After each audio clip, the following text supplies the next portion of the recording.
Hi guys, welcome back to our YouTube channel.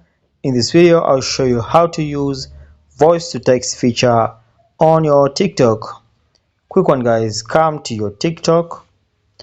Now let's assume you're gonna make a new post on TikTok.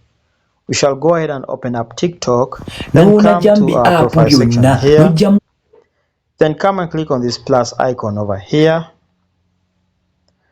Once you click on this plus icon over here, you then come up and start making a new post. Now I can choose the time for this post to be 15 seconds. Then after that, I'll come over here and I'll make the post to start running. When I'm done, I click on this red icon here, then click on this red check mark. Then after that, the next step over here will be to tap on this text icon over here. Then we shall go ahead and put in our text of our choice like that. Then click done or tap on done. Once you tap on done, you'll see this option will come text to speech over here.